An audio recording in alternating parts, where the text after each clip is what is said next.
Assalamualaikum warahmatullahi wabarakatuh.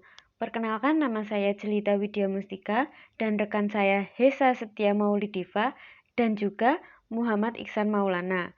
Di sini kami akan menjelaskan tentang apa sih itu fisika air laut. Fisika air laut. Kita akan menjelaskan dulu. Oceanografi dapat diartikan sebagai studi dan penjelajahan ilmiah mengenai laut dan segala fenomenanya. Bumi terdiri dari berbagai benda padat yang disebut litosfer, bagian cair yang disebut hidrosfer, dan bagian gas yang disebut atmosfer. Sementara itu, bagian yang berkaitan dengan sistem ekologi seluruh makhluk hidup berpenghuni di planet bumi dikelompokkan ke dalam biosfer. Namun, dari beberapa sumber lain dikatakan bahwa ada beberapa perbedaan mendasar yang membedakan antara oceanografi dan oceanologi. Oceanologi adalah studi ilmiah mengenai laut dengan cara menerapkan ilmu-ilmu pengetahuan tradisional seperti fisika, kimia, matematika, dan lain-lain ke dalam segala hal aspek mengenai laut. Fisika oceanografi yang mempelajari masalah-masalah fisis dan ciri-ciri seperti aurus, gelombang, pasang surut, dan temperatur air laut.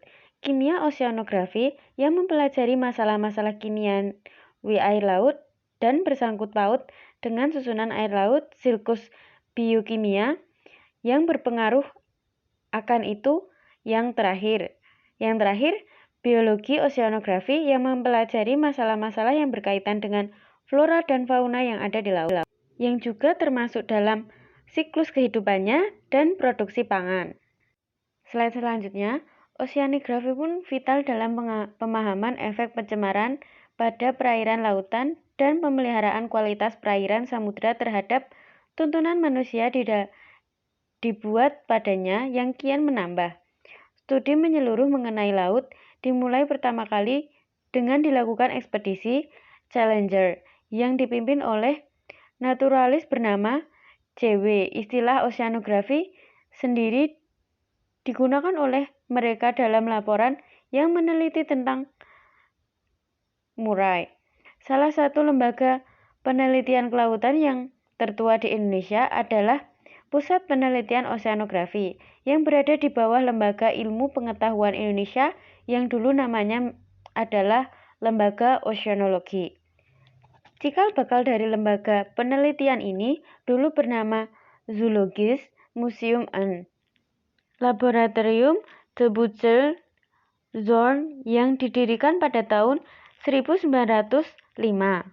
Pemaparan selanjutnya akan diteruskan oleh Hesa dan Iksan. Tekanan dan kedalaman laut. Tekanan air laut bertambah terhadap kedalaman. Kedalaman air laut biasanya diukur dengan menggunakan echo sounder atau CTD, Conductivity Temperature Depth. Kedalaman yang diukur dengan menggunakan CTD didasarkan pada harga tekanan. Tekanan didefinisikan sebagai gaya persatuan luas. Semakin ke dalam, tekanan air laut akan semakin besar. Hal ini disebabkan oleh semakin besarnya gaya yang bekerja pada lapisan yang lebih dalam.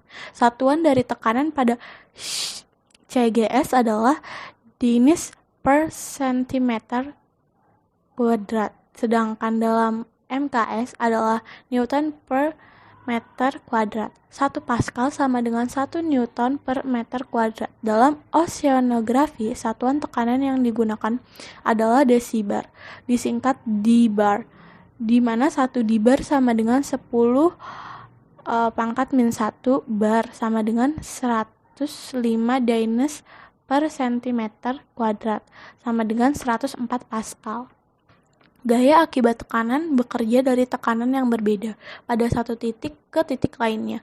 Gaya ini bekerja dari tekanan yang lebih tinggi ke tekanan yang lebih rendah di laut. Gaya gravitasi yang bekerja ke arah bawah akan diimbangi oleh gaya akibat adanya perbedaan tekanan tersebut ke arah atas, sehingga air yang bergerak ke bawah tidak akan mengalami percepatan.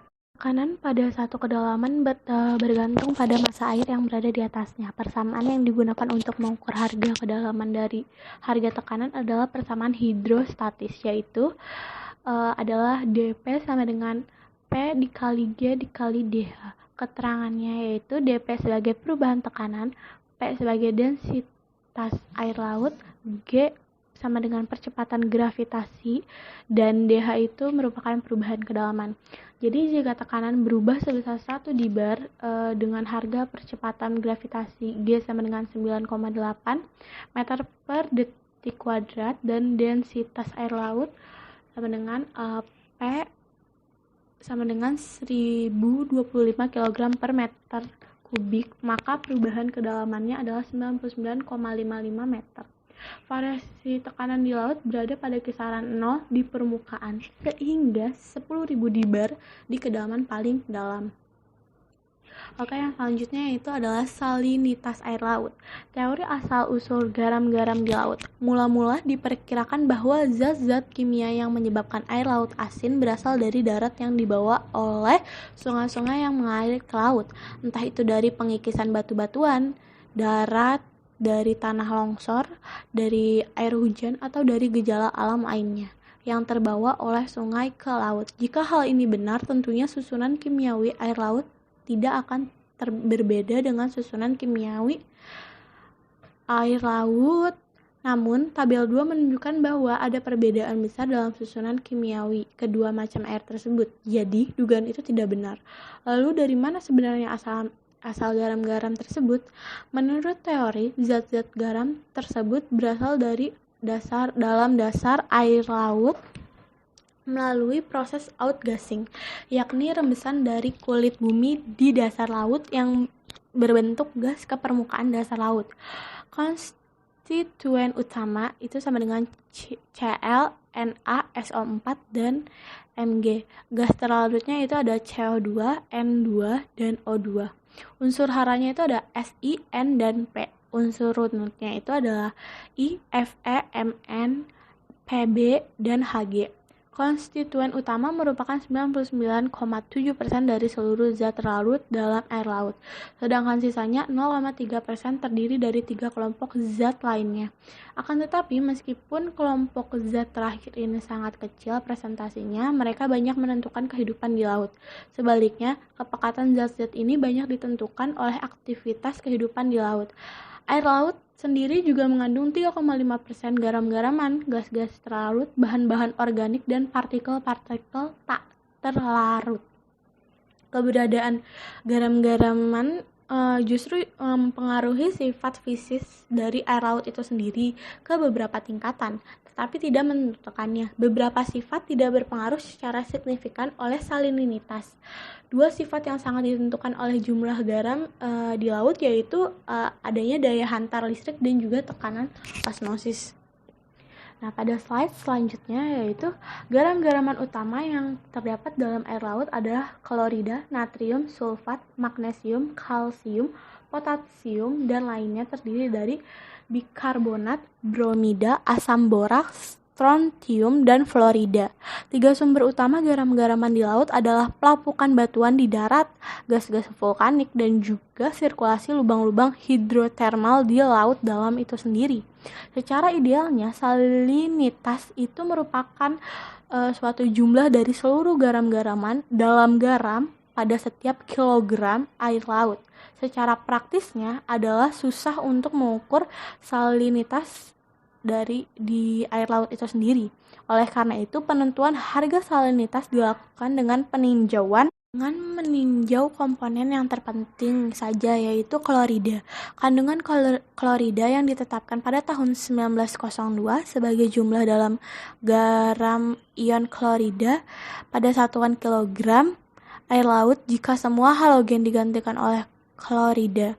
Penetapan ini mencerminkan proses kimiawi titrasi untuk menentukan kandungan klorida. Salinitas ditetapkan pada tahun 1902 sebagai jumlah total dalam gram bahan-bahan terlarut dalam 1 kg air laut jika semua karbonat dirubah menjadi oksida. Semua bromida dan yodium dirubah menjadi klorida dan semua bahan-bahan organik dioksida. Itu sama dengan S sama dengan 0,03 di plus 1805 Cl. Lambang O per OO adalah bagian per 1000. Kandungan garam 3,5% sebanding dengan 35 O per OO atau 35 gram garam di dalam 1 kg air laut. Persamaan tahun 1902 di atas itu akan memberikan harga salinitas sebesar 0,03 O per OO. Jika kalorinitas sama dengan 0 dan hal ini sangat menarik perhatian dan menunjukkan adanya masalah dalam sampel air yang digunakan untuk pengukuran laboratorium. Oleh karena itu, pada tahun 1969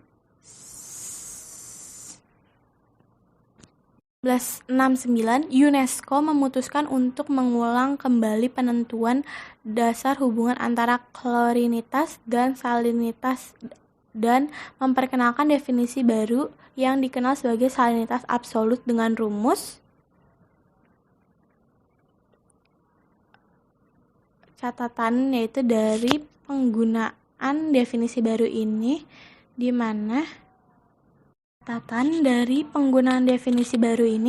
mana salinitas dinyatakan sebagai rasio, maka satuan O per OO tidak lagi berlaku. Nilai 35 O per OO berkaitan dengan nilai 35 dalam satuan praktis.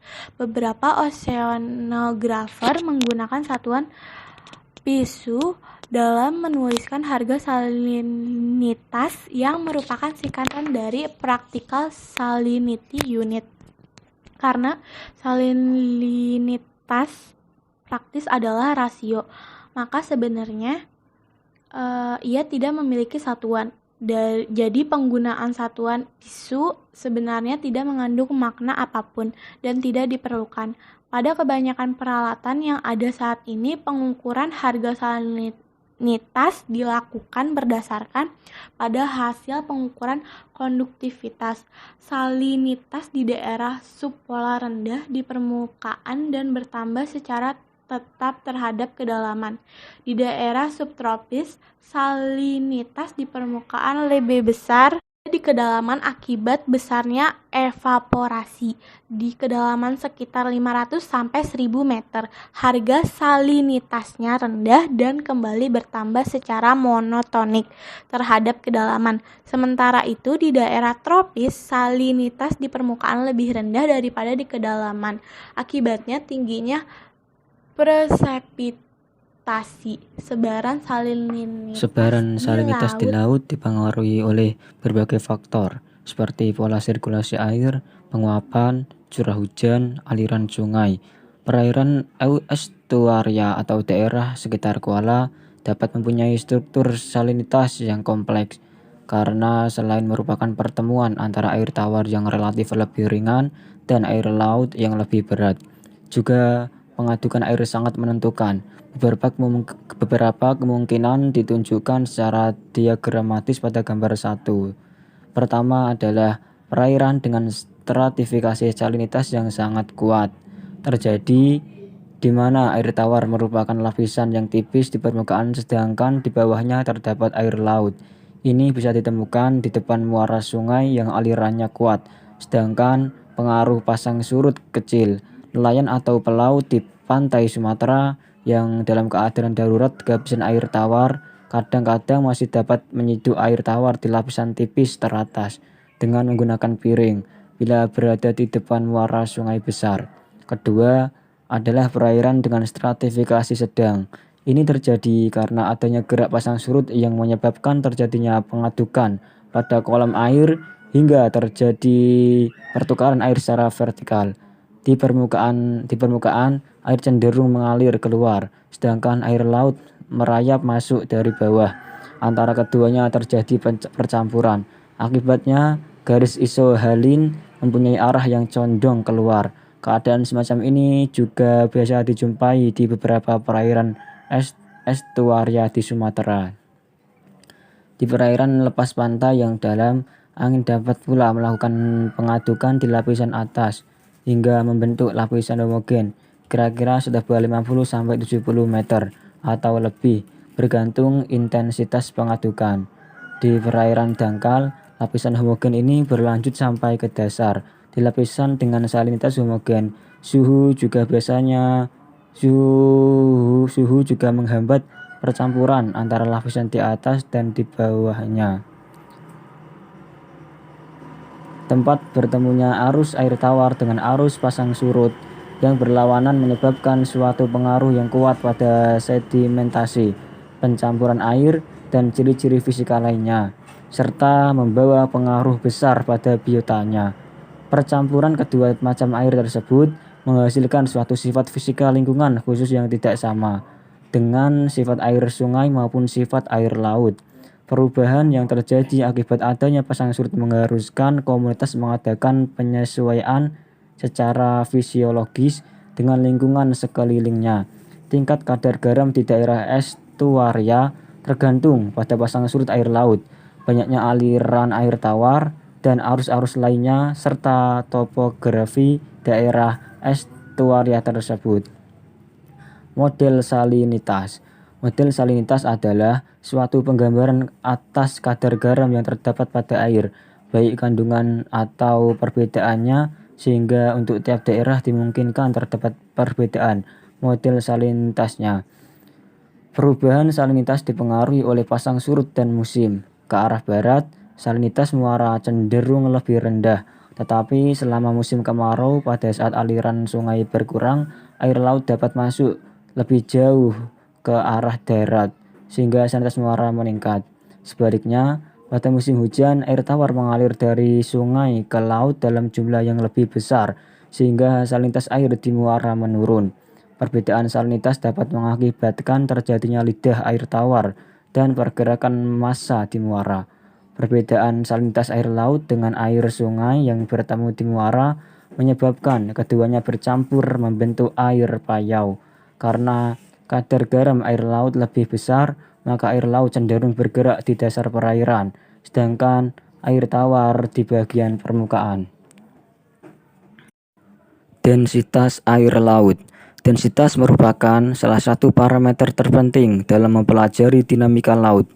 Perbedaan densitas yang kecil secara horizontal, misalnya akibat perbedaan pemanasan di permukaan, dapat menghasilkan arus laut yang sangat kuat. Oleh karena itu, penentuan densitas merupakan hal yang sangat penting dalam oceanografi. Lambang yang digunakan untuk menyatakan densitas adalah rho.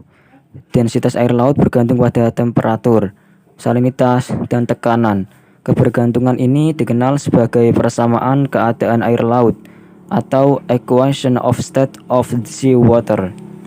Penentuan dasar pertama dalam membuat persamaan di atas dilakukan oleh Knudsen dan Ekman pada tahun 1902. Pada persamaan mereka, rho dinyatakan dalam gram cm/3. Penentuan dasar yang baru didasarkan pada data tekanan dan salinitas dengan kisaran yang lebih besar, menghasilkan persamaan densitas baru yang dikenal sebagai persamaan keadaan internasional, the International Equation of State, 1980.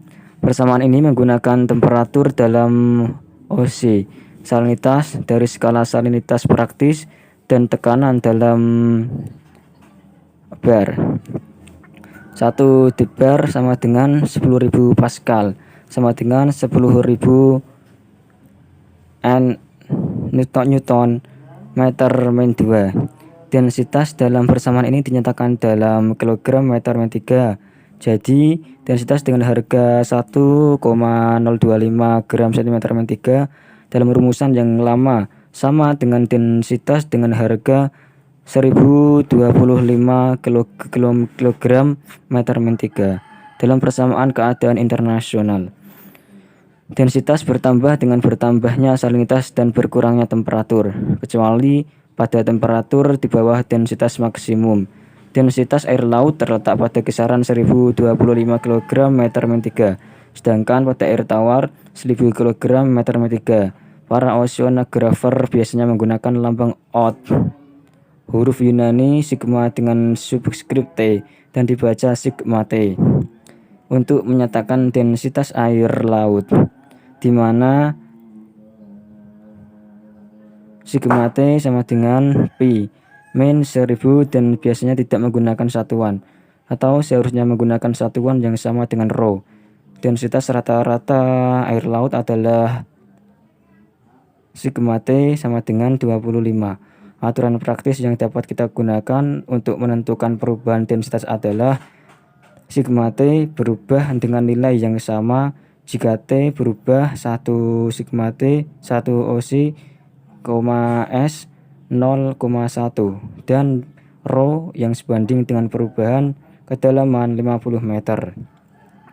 Densitas maksimum terjadi di atas titik beku untuk salinitas di bawah 24,7 dan di bawah titik beku untuk salinitas di atas 24,7. Hal ini mengakibatkan adanya konveksi panas. S lebih besar dari 24,7. Air menjadi dingin hingga dicapai densitas maksimum. Kemudian jika air permukaan menjadi lebih ringan atau ketika densitas maksimum telah terlewati, pendinginan terjadi hanya pada lapisan campuran akibat angin, wind mixed layer saja, di mana akhirnya terjadi pembekuan. Di bagian kolam atau basin yang lebih dalam akan dipenuhi oleh air dengan densitas maksimum. S lebih besar 24,7. Konveksi selalu terjadi di keseluruhan badan air. Pendinginan diperlambat akibat adanya sejumlah besar energi panas atau heat yang tersimpan di dalam badan air. Hal ini terjadi karena air mencapai titik bekunya sebelum densitas maksimum tercapai. Seperti halnya pada temperatur, pada densitas juga dikenal parameter densitas potensial yang didefinisikan sebagai densitas parsel air laut yang dibawa secara adiabatis ke level tekanan referensi. Baik, itu tadi penjelasan dari kelompok kami. Berikut adalah jurnal terlampirnya. Jika ada salah kata, mohon maaf. Wassalamualaikum warahmatullahi wabarakatuh.